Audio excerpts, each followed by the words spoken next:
Ladies and gentlemen, good day and welcome to Shilpa Medicare earnings call for Q4 and FY'24. As a reminder, all participant lines will be in the listen-only mode, and there will be an opportunity for you to ask questions after the presentation concludes. Should you need assistance during the conference call, please signal an operator by pressing star then 0 on your touchtone phone. Please note that this conference is being recorded. I now hand the conference over to Mr. Nachiket Kale from Ernst & Young Investor Relations. Thank you, and over to you, Mr. Kale. Hi, good afternoon, everyone, and welcome to the conference call hosted by the management of Shilpa Medicare Ltd to discuss the fourth quarter and financial year 2024 performance. The management is being represented by Mr. Om Prakash Inani, Chairman of the company, Mr. Keshav Buttada, and Mr. Alpesh Dalal. The discussion will be led by Mr. Keshav Buttada with his perspectives on the business performance and strategic overview. He will be followed by Mr. Alpesh Dalal, Chief Financial Officer of the company, to give us perspective on the financial performance. After the management's comments, there will be an opportunity for all your queries to be answered. Before we proceed, I would like to state that some of the statements made on today's Concall could be forward-looking in nature. A detailed disclaimer in this regard has been mentioned in the conference call invitation, which is available on the stock exchange. We have also published a results presentation prior to the call. I hope everyone had a chance to go through it. I would now like to hand over the call to Mr. Keshav Buttada to take this discussion forward. Thank you, and over to you, sir. No, I think there is a small correction. So, I'm going to draw this Vishnukant Buttada here. So, welcome to our call to discuss on the performance of the Shilpa Medicare during the fourth quarter of the year 23-24. As always, I shall commence with the highlights of the operating performance and touch upon initiatives segments-wise, and Mr. Alpesh Dalal, CFO, will share perspectives on the financial performance by the company. Following our opening comments, we shall invite queries from the participant in order to comprehensively. I'll begin with the updates on the API business, which is the most important division for us. Building upon our strengths in developing and commercializing products, we are moving up on the value chain in our API business. For non-oncology API segments, we are exploring products which have a high growth potential or can serve as an import substitute API. During the quarter, we have added 3 molecules in our portfolio: methotrexate, liraglutide, and teriparatide, which are at the validation stage and are likely to be completed during Q1 FY'25. We are also enhancing the capacity of one of our key molecules, tranexamic acid, from 15 metric ton to 25 metric ton per month, with tentative completions December 24. For another key molecules, UDCA, we are witnessing the significant improvements in volume pickup. And with the filing of our USDMF and EU for the GMP, we feel that this molecule will have a significant improvements in the volume. We are progressing fairly on the polymer initiative as well, where our focus is on a innovator seeking quality products, and we have already developed one product for the US-based clients and supplied them with the pilot and the validation quantities. On oncology APIs, we are developing almost 8 API, which will come at the plant level before FY'26. For API CDMO services, which are growing with the great potential, which provides the significant growth opportunities in the coming years. Moving on to formulations, we launched successfully our first NDA product with our partner in the US market under the J code in the US market by Amneal. Another significant products will be our innovative products. NUD07 phase 3 studies have been initiated, and the recruitment of NAFLD patients, fibrotic stage F2 and F3 for phase 3 trials have been completed across multiple centers. Phase 3 clinical study dosing is expected to be completed by end of the Q1 FY'25, and study is likely to be concluded by end of Q2 25. We also completed the phase 2 trials of our another product, which is a topical lotions, SML-TOP09, for the treatment of androgenic alopecia. We are now planning to initiate the phase 3 trials in July-August 24. Additionally, we have expanded our geographical reach by entering into emerging markets through our marketing partners for launching our approved products portfolio, providing access to the private market and enabling us to participate in the local tenders as well. We are successfully completed the inspection by the Aegis, Austria in January 24. Our Jadcherla facility has been issued GMP certification, which will facilitate continued supply to various countries of the European Union from this unit. For our Jadcherla facility, which has undergone a USFDA inspection in November 23, I would like to share that we have submitted all compliance for the 10 observations that were received. We are closely working with the FDA to meet the expectations of the FDA in a current regulation. We are also additional consultant for our gap reports, which was pointed out by the FDA during the November 23 inspection. Coming to the ODF post-US launches of various ODF products, we are entering into the emerging market where we have signed licensing and supply deals in the key market and also exploring further partnerships. And in the US also, we are trying to launch one the paracetamol film into the US market under the ODF category. Our efforts to introduce transdermal patch based offering on track.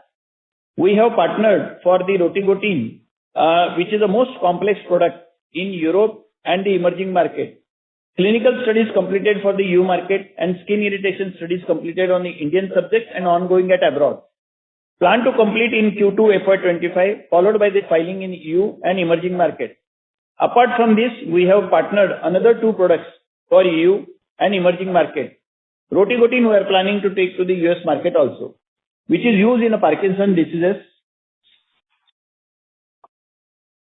Speaking now about the Shilpa Biologics, we are monitoring the volume growth in high concentration product, piggybacking on the India approvals and launch for strategy extended to tap into the various international markets with this product. Also additional indications approval submitted to the Indian authority.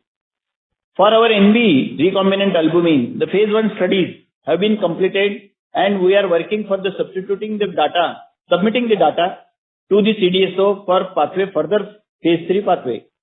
For FLSF, CDSCO approvals for the phase 3 has been received and manufacturing of city batches will be done in the Q2.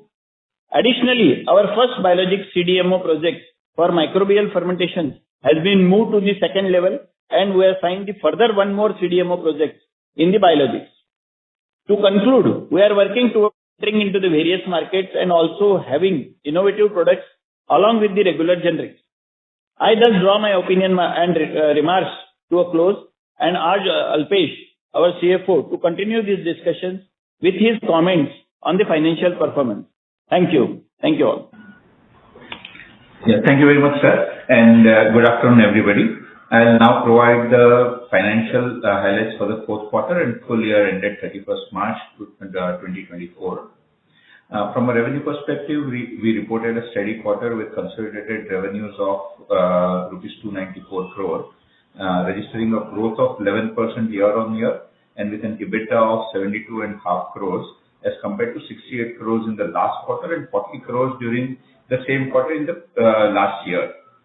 So this is, the 6th consecutive quarter where we have seen improvement in our sequential EBITDA. And this your voice is not slow. Hello, am I audible enough? Alpesh, you increase your voice little. Yeah, am I audible enough? Yes, sir. This is better. Yeah. Hello. Yeah. Okay.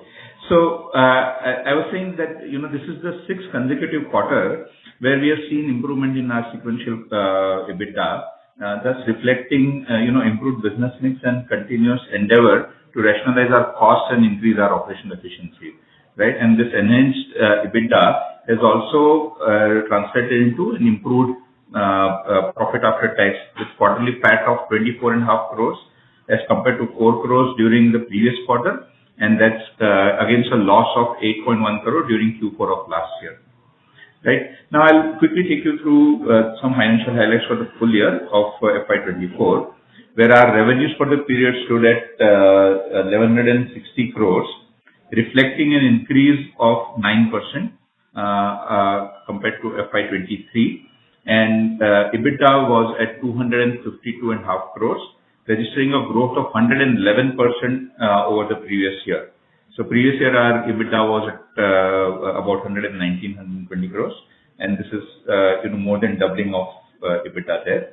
And on the other financial parameters, our net debt as at 31st March was 912 crore, and our net capex that we have incurred has been 172 crores. Majority of which has been in our upcoming aluminum manufacturing facility to the tune of roughly about 150 crores. During the year, we also generated operating cash flow of 172 crores. So we have been moving in the right direction, as far as controlled financial performance is also concerned. In another important development, I'm very happy to report that we have recently, in the month of April, raised equity funding of rupees 500 crore through QIP issue. And this has been this has been subscribed to by some marquee investors. And this QIP issue has helped us in deleveraging our balance sheet and also provide us the requisite growth funding to enable our future growth and the further journey ahead. With those closing remarks, I would like to now open up the session for Q&A. Over to you. Thank you very much, sir. We will now begin the question and answer session. Anyone who wishes to ask questions may press star and 1 on their touchtone phone. If you wish to withdraw yourself from the question queue, you may press star and 2. Participants are requested to use only handsets while asking a question. Ladies and gentlemen, we will wait for a moment while the question queue assembles. You may please press star and then 1 to ask questions. The first question is from the line of Rahul Dasani from Mittal Analytics. Please go ahead. Yeah, hi sir. Am I audible? Yes, sir. Okay. So first of all, I need to understand the balance sheet. That is the goodwill, the intangibles and the intangibles under development. These are very significant, approximately 500 crores. So last few years, the overall P&L has been hit, but now that it is getting better, any plans to write down the goodwill and take a hit in any 1 year? And if I'm not wrong, the intangible under development and the intangibles are related to the R&D. So why have we not expensed this? What sort of judgment has been taken here from the management to include it in the balance sheet? That's the first question. Yeah. So I'll take that question. See now, as far as the goodwill is concerned, goodwill basically is acquired goodwill when we have acquired certain entities, and as a matter of process under Ind AS, there has got to be an impairment testing done of the goodwill. So on the impairment testing of goodwill, we do not have any charge that is required or that comes up, and hence it continues. If in any impairment testing, if we are required to write off or write down the goodwill, we will do the same. As far as intangibles are concerned, we have a very clearly defined. Hello, am I audible enough? Yes, sir, you're audible. Yeah. As far as intangibles are concerned, we have a very clearly defined policy where any product, any development which is still at development stage and has a risk of development involved in it is charged off to P&L. Once the product development has been completed and we see commercially viable path for the product, all the expenses incurred after that till the time the product is commercialized are capitalized. And this is what we have been doing consistently. We have not had any situation where we have followed a different accounting policy because we had difficult years. We have been following consistent accounting policies which have been very clearly laid down and laid out in each of our annual reports also. You can check out all those accounting policies in relation to R&D, what gets capitalized and what gets charged to P&L. So we are following that consistently. It is not based on whether we are having a good year or a bad year that we keep changing our accounting policy. Yeah. So the next question around the Pemetrix injection. What is the update for this product? It was launched in Q1 FY'23 in Europe. Since then, how have the numbers grown from there? Also, we were to launch it in April in the US. So what has been our offtake to Amneal in March, and how have the sales grown from April and May. Hello? Hello. Yeah, sir, we can hear you now. The question was on Pemetrex's Yeah, future. Pemetrexed will be as expected. We have already mentioned that it has been launched in the month of April, and the numbers yet to come. So currently commenting on numbers may not be possible, but yes, successfully we are launched in the month of April. So once the quarter end is over, probably we'll be doing the number on this. Yes, sir, but that is for the US, right? And we launched this product in Europe in Q1 FY'20, if I'm not wrong. No, we are not launched in FY'20. No, we had launched this product in Europe in Q1 FY'23. Yeah, that is there. So that's what I'm asking, how have the numbers grown from there? In the Europe and US, this is a totally different approach. In US, it is a 505(b)(2) J code. In Europe, it is against generic. So it is not 505(b)(2) or something is there in that. Or there is no J code specifications. It is normally we are competing against generic. Yes. Yeah. And we generally do not provide, product level sales details and all, right? So, and this is like any other normal product that we have got. It is, as Vishnuji was mentioning, it is not, a differentiated product as it would get classified in the US. It doesn't get classified as a differentiated product in the EU market. So, and for all the generic products, we anyways don't provide product level breakup of sales. Okay, got it. Thank you. My next question is on albumin. If you can go in a bit of detail from a scientific perspective and explain why a firm of Navia's size was able to crack it, and considering the huge market potential and shortage, why other MNCs who are a lot more liquid with a larger R&D workforce not pursuing it? No, I cannot comment on why other MNCs are not pursuing. I can comment on this one that we are pursuing this. We completed the phase 1 and the phase 1 study will be submitted to CDCO, and probably we will submit for the phase 3 approval also. And as you mentioned that the size is huge, the demand is huge. Why others are not pursuing and all, I think it's not possible for me to comment. But yes, it's a complex product, not easy to be developed. Not easy to see that as the cost competitive against the plasma product. That is why we are putting up the huge facility of the fermentations also near to the Raichur, where we want to manufacture this particular product once we get phase 3 approval. We have a commercial manufacturing capacity also for manufacturing this albumin. Okay, got it.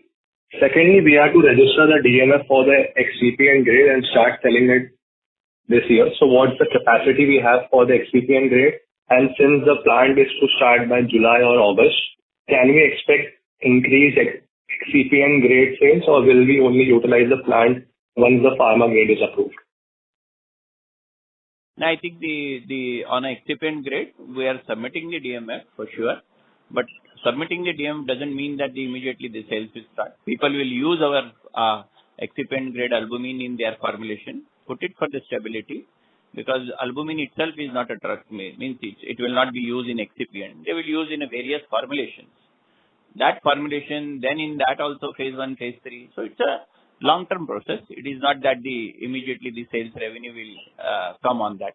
But yes, the people will actually start using our excipient grade and we'll start giving them the development and some pilot quantity. Got it.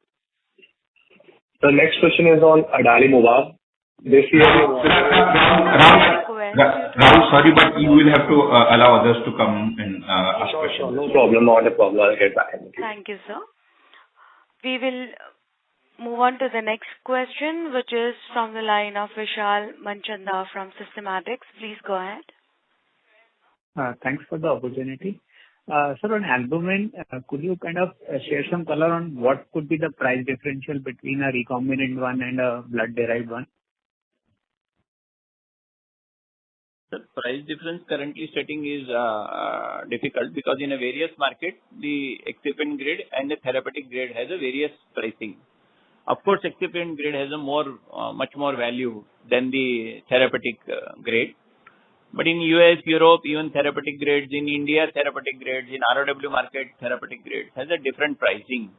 That is the reason why we feel that we have to compete, including the India pricing. So this is the reason why we have put the largest capacity on that. So that once we are competitive in India market also on a therapeutic grade, definitely we will be competitive in other markets. This is what our goal. So you would definitely be lower than the blood-derived albumin in terms of the pricing? Would that be? Yes, our intention is that only. And it should be significantly lower. You mean to get get a market share here? See, first of all, definition of significantly lower itself is questionable. But right. I can tell you that this is a shortage of product. Once you have this quality of the product with the 99% purity plus purity and consistency of not having any impurity from the other blood-derived product, definitely our product will be little premium, not the more premium on this, in the therapeutic grade also. So we are working on all aspects. Keeping that into the mind only, this product development has been taken and the facility is has started, building up. Okay. So you initially target India and then go global with this product? I think India and ROW for sure, immediately, parallelly, because we are using the EU RLD against this, even in our India trials. That will allow us to penetrate into the India and ROW market. Of course, Europe and US also parallel it is there. But once we are seeing this India, now phase 1 is completed. Now with this, can we go with the parallelly into the US and Europe? That still it is not decided, but India and ROW for sure. And are there other companies globally who have either tried this recombinant albumin or unsuccessfully done that? No, excipient grade, yes, 1 or 2 companies are there. On therapeutic, I think we have not heard anyone. Okay. No, we have not heard. Okay. And sir, a second one on the US, you have a Para 4 filing on a product called Lenvima, and probably you are the first to file, or Sun Pharma, you have it along with Sun Pharma. Could you share timelines on when this, when potentially could be the launch of this product? This is Lenvima. We and the Sun are the only two filers for the first to file. I think I don't know more on this, but I think publicly probably it is known that the Sun has settled with them on this. But still we are litigating. The litigation is ongoing, so commenting on that will give. Pardon? Shilpa Medicare has not settled yet. Hello? No. Hello? We are not settled.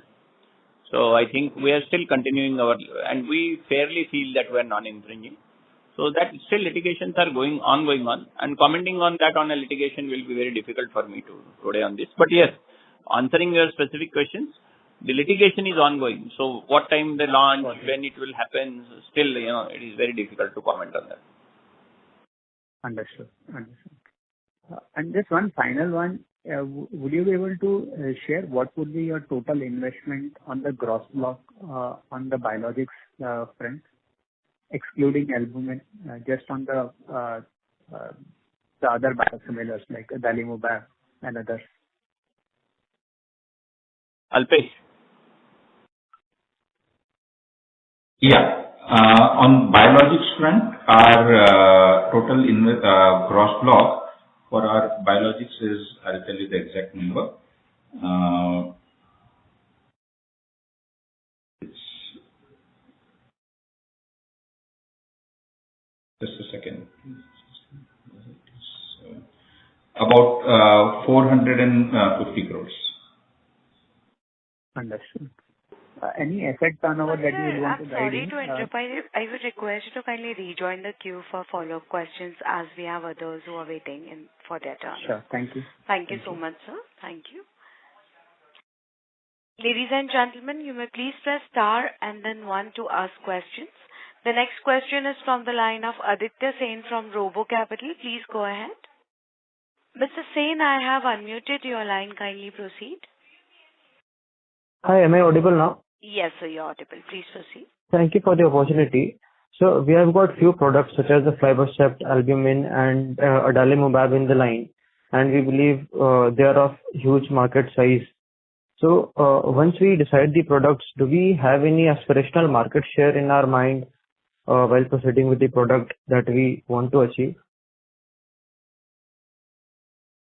Normally, we are not doing direct marketing by ourselves, except one adalimumab we are done in India. But rest all markets, we partner with the, strongest partner in that particular division in the various regions. So this is what in India, as it is known that we are partnering this adalimumab with the Sun Pharma. So yes, and they are, known for taking the bigger market share. All right. So just to understand, I'm new to this company. So just to understand, how do we anticipate the incremental growth from the new products of Flibercept, albumin, and adalimumab? I understood, but specifically about Flibercept and albumin. Yeah, of course. That is the reason why we selected such a complex product. All right. All right. And about the margins of our three segments, formulations, API, and biologics, can you please let us know how much margin we did in each segment and any guidance going forward on all three segments?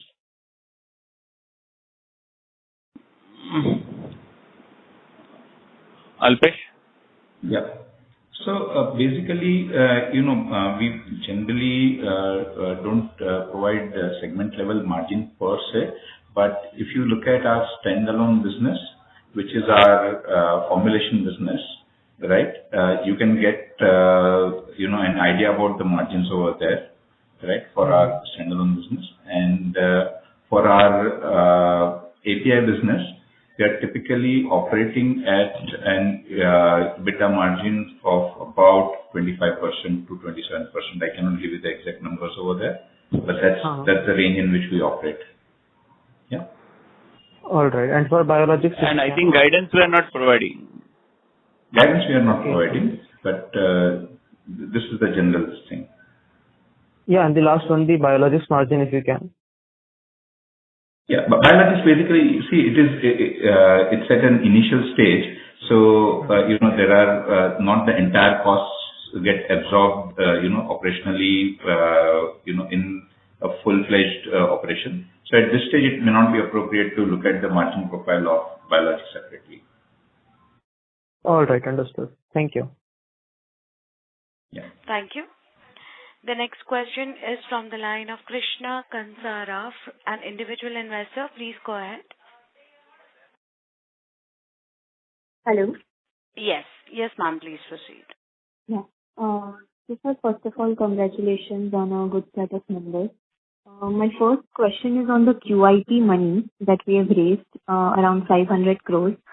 So, as far as I know, our prepayment option is opening up in July this year. So, can we expect the bullet repayment to happen in July? Because that will save around 45 to 50 crores of interest expense, which is huge. So, when can we expect the debt repayment to happen? So, I think we need to wait till not July, but till mid of August to make a partial payment. We have already planned to make a partial payment towards that NCD, and of the QIP money that we have received, the QIP funding that has come in, portion of that has been already kept in FD for the repayment that comes up, that we can make in the month of August. There is no repayment obligation, but we are planning to make repayment of partial amount. So a significant chunk of the NCD will be reduced. We will be carrying some small portion, maybe we'll try and settle it out or pay it out in next 1.5 to 2 years time maximum.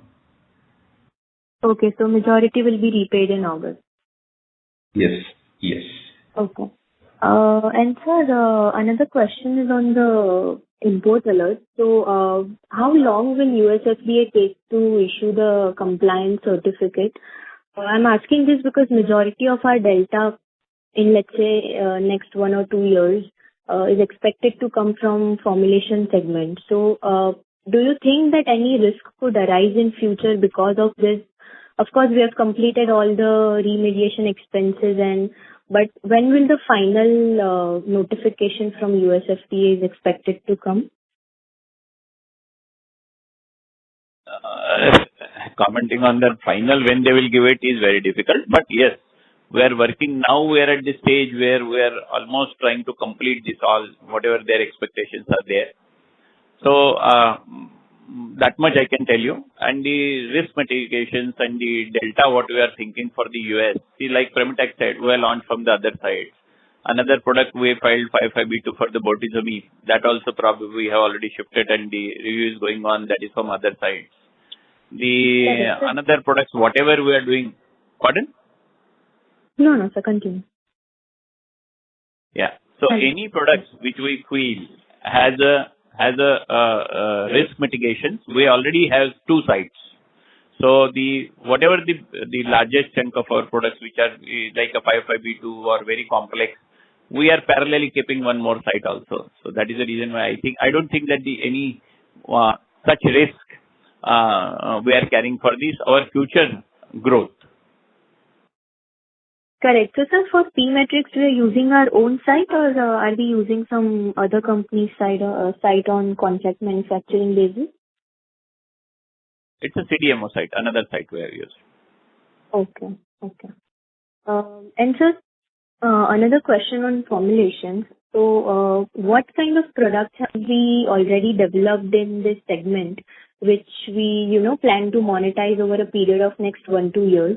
I wanted to understand the potential sales number which this formulation products can, generate as a licensing fee in next, let's say, 1-2 years.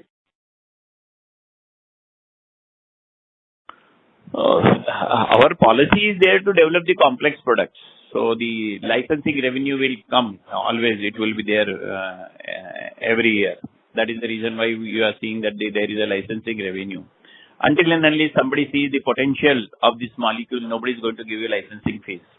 So we are continuing to do such a complex project. So from that, how much revenue and all will come is a very difficult to tell today. But like a bortezomib, 552, what we are doing it, you can see the IMS data also. So currently nobody is there in a subcutaneous RTU. We have developed that product and we already filed 552 and the review is going on. The another products, whichever the products we are trying to do it, either it should be a very complex product, like Lenotini, first to file we have done it. Sun and only 2 people were there. It's a 1.2 billion product. The still settlement has not done with us, but we normally do the non-infringement or the complex or the patient compliance product we try to select in-house and try to see that, such unmet need is always scattered. Then only people will come here for the licensing and will be interested in to launch not only in the US, Europe and other part of the world. Correct. So, sir, it's not the potential sales. If you can just tell us the number, let's say how many agreements have we currently already signed? If you can tell the quantum of that would be helpful. It's a difficult now to tell because in ROW market, if I am able to tell you, see, in each product there is a different agreements is happening. It is not one product, one company, and then we sign 10 products with them. We never do that. We specialize, like somebody is specialized in onco, somebody is specialized in non-onco. So accordingly, we try to, somebody is specialized into the OTC segments where we do our pharma, the ODF and the TDF. So accordingly, we work with the various companies. We have a flexibility of working such type of companies. And, then licensing deal happens. But particularly telling about how many licensing agreements we have signed and all. But we have signed number of that. That much I can tell you. Okay, sir. And sir, I would request you to kindly rejoin the queue for follow-up questions, please, ma'am. Okay, sure. Thank you. We'll take the next question from the line of Harsh Bhatia from Bandhan AMC. Please go ahead. Yeah, hi. Afternoon. Am I audible? Yes, sir. Yeah, hi, sir. Afternoon. Just 2 quick questions. One, just from accounting perspective, in the audited statements, again, this is standalone versus consol. Licensing and service income is 58 crores in the consol and 28 crores in the standalone level. And in the presentation, under formulations, it is somewhere around 32-33 crores for this quarter. If you can help us sort of better understand how are these numbers getting segregated. Maybe standalone is where the formulation-related licensing and service income is coming, and therefore that is the difference. So maybe you can help us understand. Alpesh? Yeah, there. So, Harsh, basically, licensing income, what you see in the presentation, that is provided for the formulation business. And we do receive licensing income, in our other subsidiaries also, foreign subsidiary, where we could have done the deal. So, especially in this particular year, there was some licensing income that was also received in the European territory in a separate subsidiary. So what you see here is basically a formulation business and not a standalone business. Yeah. Okay. Understood. And in terms of this new facility for albumin that will probably come in this first quarter, ongoing first quarter, without getting into the numbers, the incremental OpEx part, do we feel anything incrementally that could come into picture? Obviously, I'm not sure to what part of the construction is done and to what part of the OpEx is there in the P&L. So if you could just help us understand qualitatively.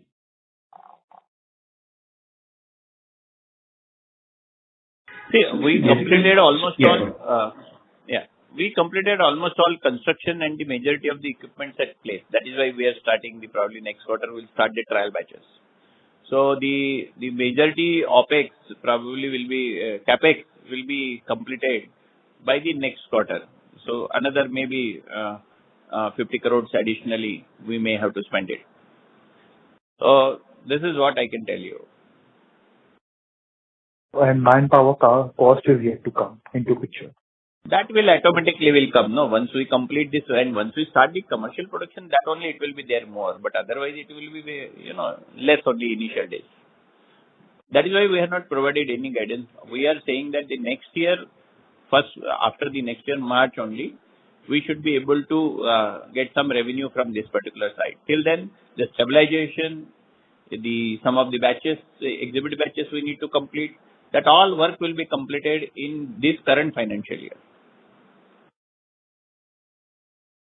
Sure. And so one last clarification. I think so there is some confusion at my end that the metrics related sales, nothing has been booked in March because the product has been launched in April. So your shipments must have gone out in March maybe, I'm assuming. So it is fair to say that fourth quarter didn't have any metrics related shipment because the US formulation has also shown an uptick, if I'm not wrong.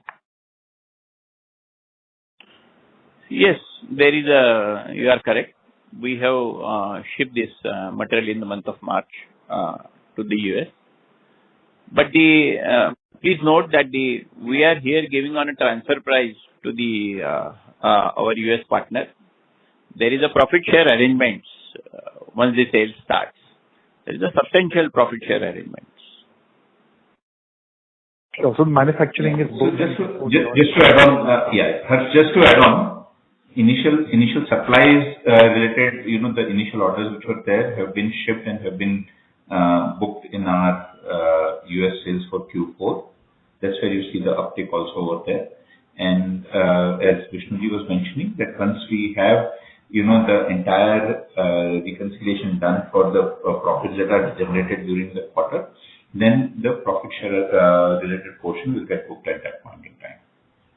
Sorry, go ahead. No, sir, that's very helpful. Yeah, you're right. Sure. Thank you. Thank you so much.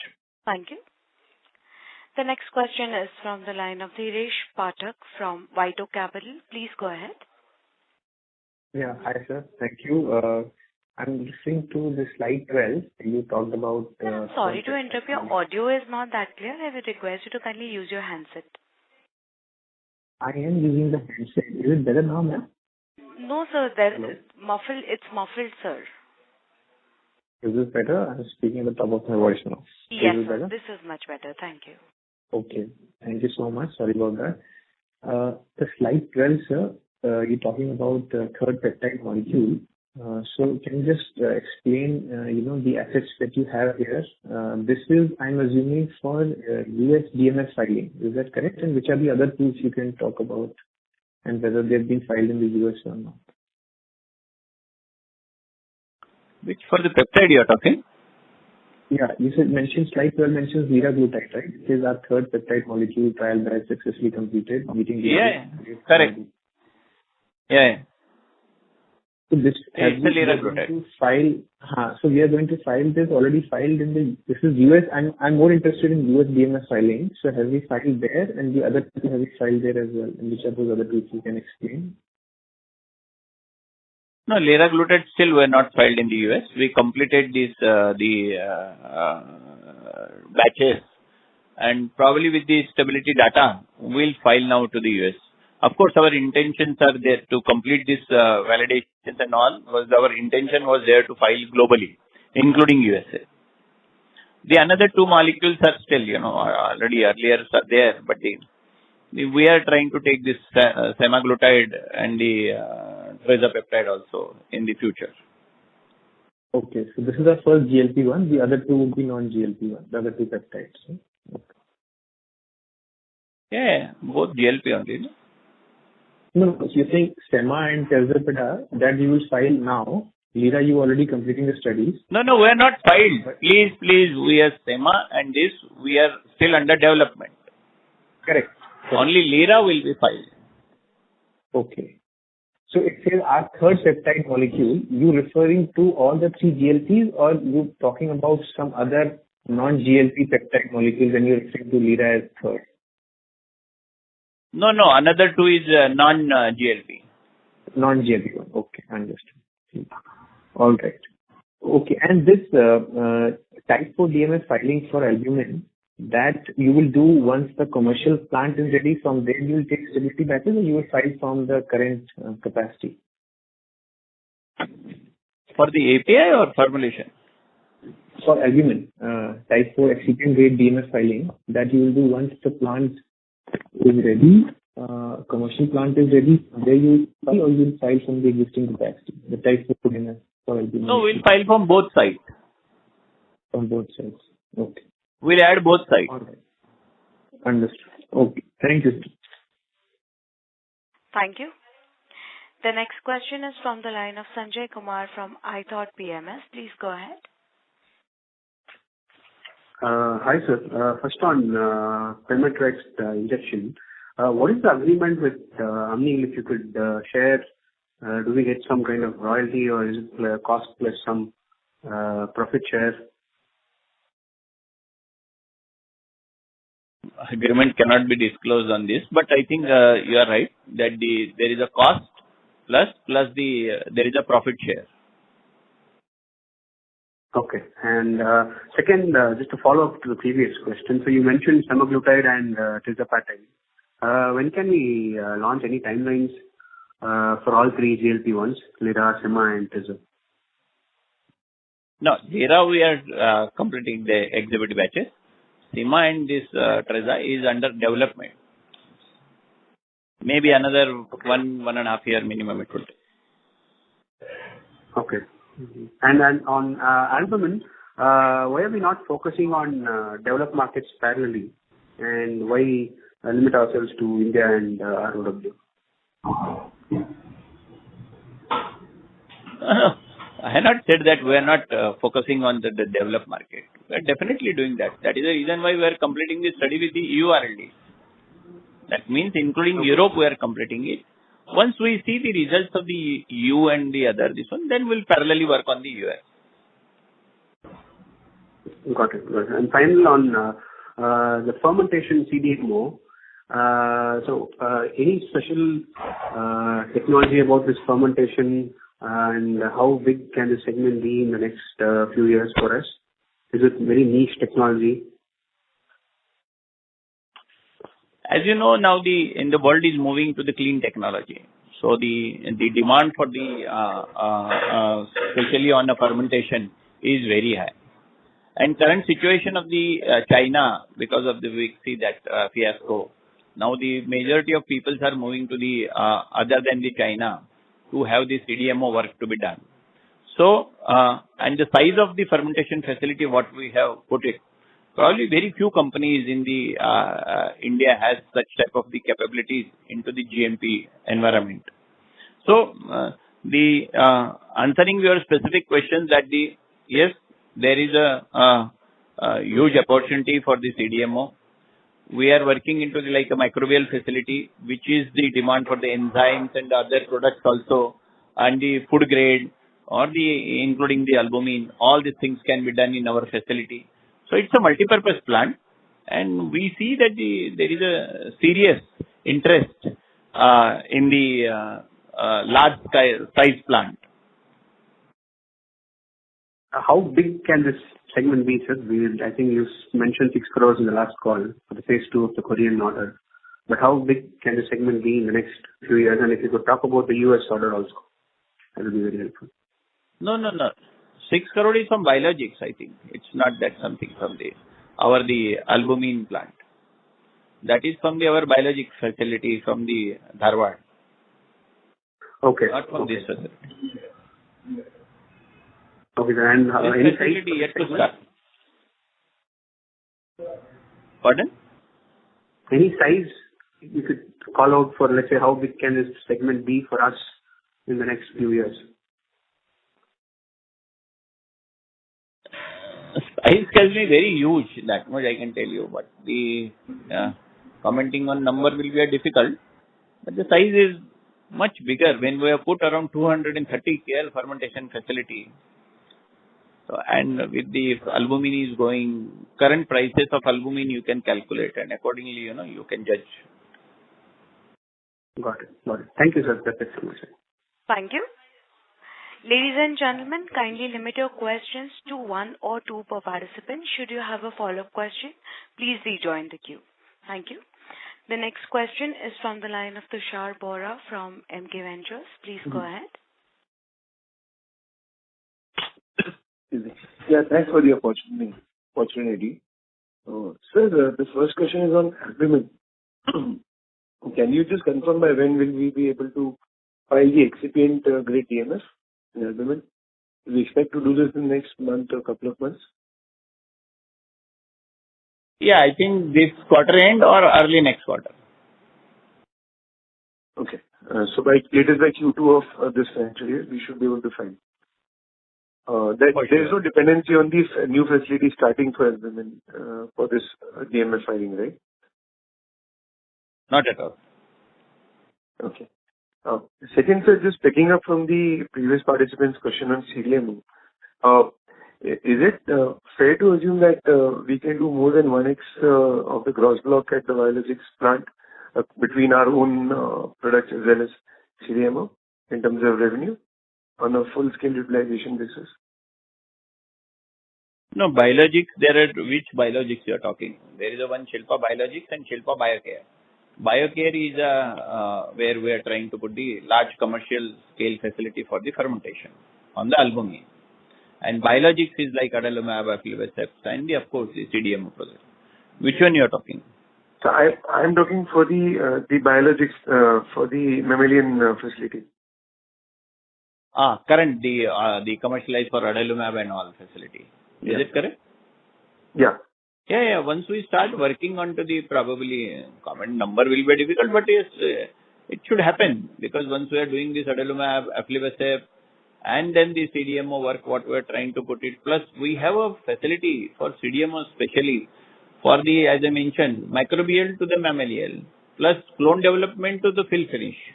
So, such type of the GMP grade facility with this such, all this infrastructures availability and working on a CDMO is very rare to find.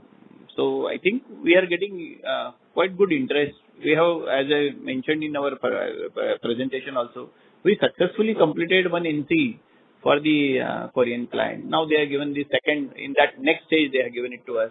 that shows that we have good capabilities working on that. And definitely, we'll get a CDMO as well as once we start completing the aflibercept itself and adalimumab, getting it approved into the various markets. But it's a slow process. So I cannot say that immediately this will happen. But biologics is not where it will happen overnight. It takes time. Sir, this second project that we have signed with the US client, that is also a fermentation project, or is it in the mammalian plant? It's, I think, very difficult to tell, but it's, I think, on the same microbial. Microbial. So just a follow-up on this, I'd just like to understand for the biologics plant, not the fermentation, but the other one, right? What are the initiatives that we're taking? What kind of inquiries we have, or any qualitative details of the CDMO pipeline or opportunities being discussed? And also on the regulatory status, are we looking at US FDA approvals for this facility? What is the regulatory status and next steps?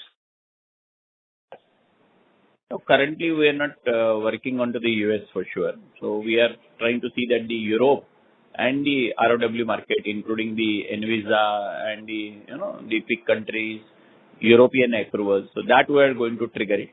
US still we are not able to file it or anything. We don't have our intentions to currently go to the US because the spending is huge, and until unless we find some good partner in that, and then we wanted to take it. But initially, Europe and ROW market and India market were focusing on this. And the developments of business development for CDMO projects? Yeah, we are doing a lot. We have appointed in US, in Europe, in ROW. So we are now 3 business development people, those who are working in a various regions to get the CDMO business. Okay, sure. Thank you so much, sir. I'll join back in queue. Thank you. The next question. Thank you, Tushar. Thank you, sir. The next question is from the line of Abhishek from an individual investor. Please go ahead. Ma'am, I would request that we take only one question from each participant now in the interest of time. Sure, sir. May we request all the participants to limit their questions to only one per participant. Please go ahead, Mr. Abhishek.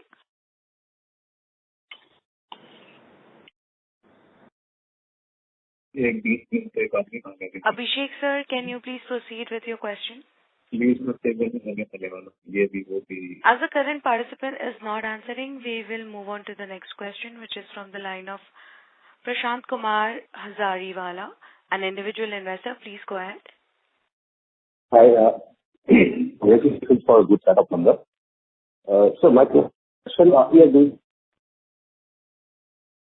Sir, you are not audible. Sir, your audio is breaking. My question is, how we are going to use QIP money that we have raised? Sir, your audio is not clear. Your voice is breaking. So, hello? Yeah, Mike. Hello? Yes, sir. Is it okay? Is it clear now? Yeah. Yes. How are we going to use QIP money that we have 500 crores? Already it has been explained, no? I think you are not there during that. We are informed already. Yeah, just can you repeat for me, please? Thank you. Alpesh. Yeah. So see, broadly what we are doing is we are predominantly using it to deleverage our balance sheet. Large chunk of it is getting used towards partial repayment of the NCD that we had raised in the month of August. And for that, we need to wait for the partial repayment till mid of August. So we have kept that much amount in FDs with bank. So we are not using up that particular money, what is required to be repaid for the NCDs. So predominantly it is getting used for deleveraging the balance sheet and also to an extent using it for providing the growth requirement of the business. All right. So how much money will go for deleveraging? So substantial chunk is going there, and I think you'll start seeing those results in the coming period. Yeah. All right, no problem. Thank you. That's it for me. Thank you. Thank you. Thank you. We'll take the next question from the line of Karan from Invexa. Please go ahead. Hello? E- Hello? Yes, sir, please. Am I audible? Yes, sir. Hi, sir. I have two questions on formulation segment. So for Padatrexate, can we expect the profit share to come in quarter one of FY'25? Yes, I think we should be. Okay. And Because in April we launched it. So maybe June, July, April, May, June, I think definitely there will be a sales. And we can see from the next quarter on. Okay. And so secondly, on the formulation segment again, so this quarter the number has been 72. So can we expect this as a new base for formulation segment going ahead? Your voice is not clear here. Hello? Am I audible now, sir? Sir, may I request you to use your handset, please? If you're using your headphones, please switch to your handset. Am I audible now? Yes. Sir, so my question is on the formulation segment. So this quarter we have done 72 crores. So can we assume this as a new base going ahead? अभी भी समझ में नहीं आ रहा है. Can you speak little slow? Hello? Am I audible now, sir? Yeah, little. Sir, Okay. can you please rejoin the queue? Maybe you can dial in with some other number, please. Because this audio is not clear, sir. Am I audible now? Yes. It should be. This is better now. Yeah. So my question is on formulation segment. So this quarter, sir, we have done 72 crores. So can we assume this as a new base going ahead?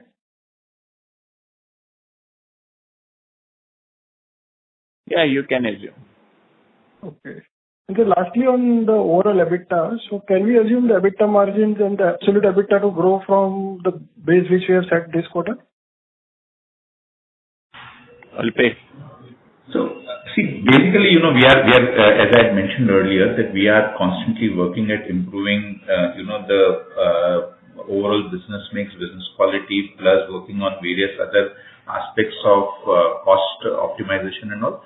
So, ideally, yes, those things should result into better results. But, to what extent and what it would be, we can't provide that kind of a guidance. But we certainly, look to keep improving from where we are currently. Okay. Thank you so much, sir. Thank you. The next question is from the line of Shashwata Chakraborty, an individual investor. Please go ahead. Sir, I'd like to know your capex plan for the next upcoming year, like the maintenance capex you have, or you have some growth capex plan for the upcoming year. There will be, as I mentioned in my opening commentary, that we are building up the capacity enhancement for the tranexamic acid from the 15 metric ton to 25 metric ton per month. So that will be there. And the additional capex to complete this plant of this biocare for the fermentation of this, that will be there. Rest all is, I don't think we need anywhere in the capex. And can you tell any numbers regarding this?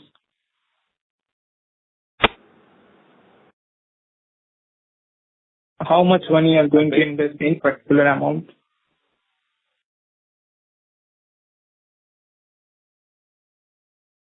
Sorry, I couldn't hear it very. Sir, can you sorry, what was the question? Regarding this, like your voice is breaking up a lot for this particular project. So for this tranexamic acid project, I think we are expecting to invest somewhere about 25 odd crores for this particular, block that capacity enhancement that we are doing. So that's not very significant in any case. And second thing I would like to know, sir, like last 1 year back, the net profit margin was in negative, but this year it becomes positive. And the revenue was good, but is there anything happens in this year, like the price or any particular demand is increased because of that, the profit margin in positive? And in the future also you can see the positive. Can you please tell a bit on light on in this particular topic? Alpesh. Yeah. So see, basically, which I had already mentioned in my opening remarks as well as in one of the answers, that we have been, as a management team, we have been looking at constantly opportunities to rationalize our cost structures as well as, bring in operational efficiencies, like the way we are increasing our tranexamic acid capacity. Similarly, we have done similar things in the past. We have also, to an extent, been helped by softening of, some of our input costs and all. But broadly, if you see, we have been fairly, active on our cost rationalization aspects and obviously also looking at improving the overall quality of the business. So these things obviously have helped us in, changing our profitability profile significantly. And obviously, we intend to, continuously strive to improve this further to the extent feasible. But we can't really provide any specific guidance as to what extent it will keep improving. And sir, I'd like to know that the biologic, that part that going. I think that there are others waiting in the queue. Yeah. There are others waiting in the queue. We probably might have to take a last question now. Thank you, sir. Ladies and gentlemen, this will be the last question for today, which is from the line of Rahil Dasani from Mittal Analytics. Please go ahead. Yeah. Hi, sir. Quickly on Adani Mubaf, we not being the only manufacturer in our dosage concentration, how are we competing in terms of prices for our product, especially when we have come in second in the market? Yeah, I was mentioning that the adalimumab we have already licensed to the Sun Pharma, and is with the additional indications which were applied for the getting it approved from the drug authority. With that, year on year, we feel that the volume as well as the value will increase. Okay. Yeah, I think I got the answer.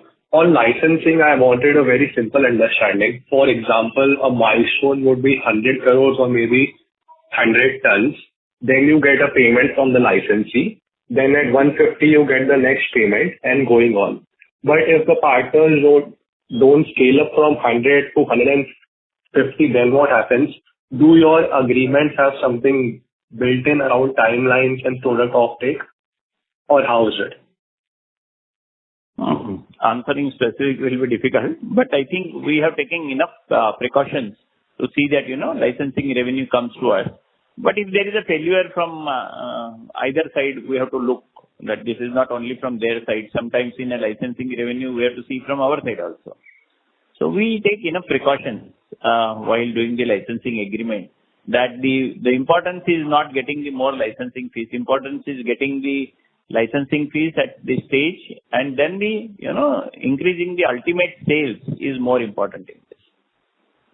So, sir, that's what I'm trying to understand, because from what I have understood, we have recently licensed a lot of products and a significant chunk would be from the initiation fees. So I wanted to understand if the partners are not able to scale up those licensing, our numbers would get stuck there.